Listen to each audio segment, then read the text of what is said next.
Ontology, the Waystation of Red Pill Sanity. Written by William Leo. Translated by Deep L and a Human. Read for you by Eric, Jenny, Mia, and many other bots. Previously in the Ontology podcast series. But because of the altered international situation, after the Soviet withdrawal in the 1990s, the United States and the West decided that Afghanistan was no longer worth continued investment, leaving behind a political vacuum. To completely suppress the Taliban in Pakistan, it would be necessary to start a social revolution, but this is something Americans cannot do. Only pro-Taliban officials at the top of the hierarchy can be dismissed. So religious schools are allowed to continue. The breeding ground and the source of combatants were never eliminated. Season 4. The Islamic World and the Inner Asian Order. Episode 2. A closer look at the Taliban. The war on terror and the advent of the Islamic State have complicated the situation. The US did not withdraw from Afghanistan after getting rid of Osama bin Laden, and this of course was a major mistake of the United States, which consequently posed the Americans a challenge of establishing a modern nation-state in Afghanistan. The US followed its customary formula of drawing up a constitutional agreement with the aim of transforming Afghanistan into a nation-state, but this is something that cannot be done. It is possible for Afghanistan to be split into 4 or 5 separate nation-states, but impossible to be one unified nation-state. Although it is more feasible for the Tajik population within its territory to merge with Tajikistan to the north of its border, the US wouldn't consider such a solution, which would fragmentate Afghanistan out of concern for the international implications, as Tajikistan in the north is a vassal state of the Soviet Union. Instead, it insisted on uniting Afghanistan, which means the warlords of the north and of the south were brought together to create a new state. The Americans believe that the root cause of the Taliban's rise is that the old Afghan government was controlled by the Northern Alliance, while the Pashtuns, who make up the majority of the Afghan population, were not sufficiently represented in it. Therefore it chose to support a number of Pashtun bigwigs, people like the former President Hamid Karzai and military officer Razik, to balance it out between the north and the south and finally take the Pashtun region out of the hands of the Taliban. What in essence is the Afghan government? It is a coalition of warlords. The agents of the northern warlords and the agents of the Pashtun warlords vied for the presidency, often ending up with each calling himself president, forming parallel governments. Finally, the Americans would step out to mediate a power-sharing arrangement, with one acting as president and the other as prime minister.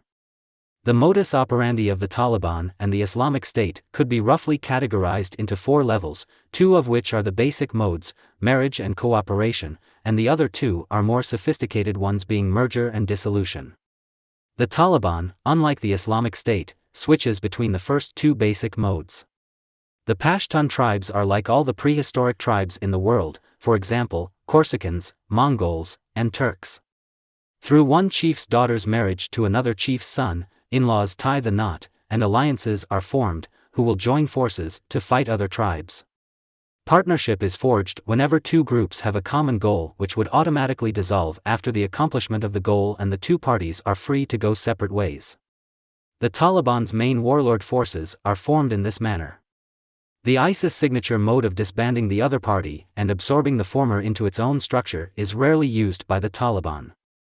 Taliban's nature as a regional outgrowth is also apparent in that the western, eastern, and southeastern tribes are not kindred to the orthodoxical Kandahar Pashtuns.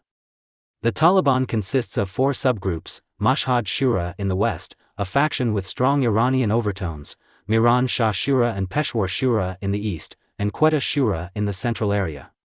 Only the Taliban of the Quetta Shura is the true Taliban. Although the Taliban is against the warlords, it practices warlordism to an extended degree. Its organization is only a little more closely knitted than the vociferous warlord alliances and far from reaching the level of cohesiveness of the Islamic State, who has built its own system and provides for all its soldiers and political cadres. Soldiers of the regular Taliban troops will return to their own clans after being discharged. Both the tribes and the Taliban have control over them, whose dual allegiance is not exclusive or absolute.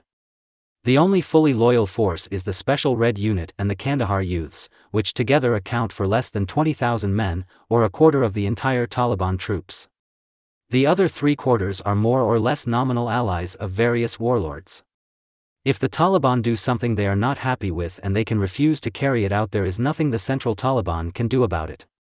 Naturally, the military training that these tribal soldiers of the Taliban receive is amateurish, except that the military potency of the rival forces, such as the Tajik warlords, is not necessarily more professional, which enables the Taliban to put up a fight. The American-trained Afghan National Security Forces are capable of defeating them. In order to counter the American-trained security forces, the Taliban also had to break from the beyond tribal traditions by training their own elite soldiers, the so-called Red Unit. The Red Unit came into being only in 2016. Before that, the Taliban's army was recruited on a tribal basis, which equates to a volunteer or semi-volunteer army. The Taliban would hand out a bit of reward money to them after the attack on Kabul by scratching up funds from donations by Arab countries, revenues from opium sales, contributions by wealthy merchants in Afghanistan, and financial support from Pakistan. The Taliban does not have enough resources to maintain a standing army. The Red Unit started out with a few hundred men. Its growth is the result of adversary and arms race against the Afghan security forces. Eventually, the Red Unit grew to be a few thousand, as the Afghan security forces also reached a few thousand. The Red Unit was ultra-tribal. Its members are full-time career soldiers provided for by the Taliban throughout life, loyal only to the movement with an exceptionally high mortality rate of about 16%. We should note that tribal warlords fight wars with a very low death rate, since most tribal warlords believe that after the battles they will go home to farming or other livelihoods. They are not professional armies, whereas the Red Units and the Afghan security forces are. The casualty rate of the Afghan security forces is not that high, thanks largely to the cover by the Air Force. The Red Unit, on the other hand, has a high casualty rate, about the same as that of the Islamic State of up to 16%, which is enormous. A fatality rate of 10% is already extraordinary for any regular army. Only the most stalwart and death-daring squads could sustain a 16% fatality rate. Of course, such an elite group has to be specially trained and armed at dedicated training bases.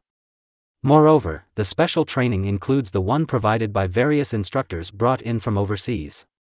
Both the combatants and their families enjoy lifelong provisions and welfare. The Taliban cannot possibly afford a large troop like this. But every time there is a key battle, against ISIS or the Afghan government forces, or at a critical location like Kunduz to support an important warlord ally, the Red Unit is deployed. This was the state of the Taliban's military in the later stages.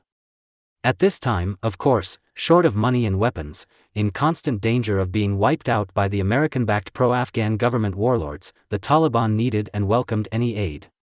And lo, the Islamic State came to aid.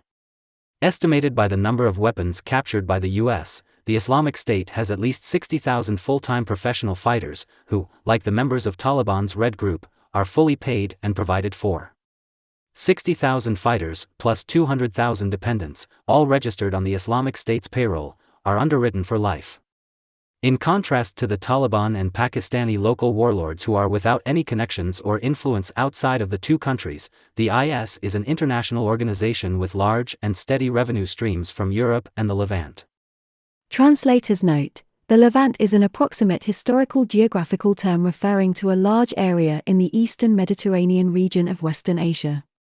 In its narrowest sense, it is equivalent to the historical region of Syria, which included present-day Syria, Lebanon, Jordan, Israel, Palestine, and most of Turkey southeast of the Middle Euphrates. In its widest historical sense, the Levant included all of the eastern Mediterranean with its islands, that is, it included all of the countries along the eastern Mediterranean shores, extending from Greece to Cyrenaica in eastern Libya. With much more funds than the Taliban, the IS can afford 60,000 standing professional troops, plus 200,000 dependents.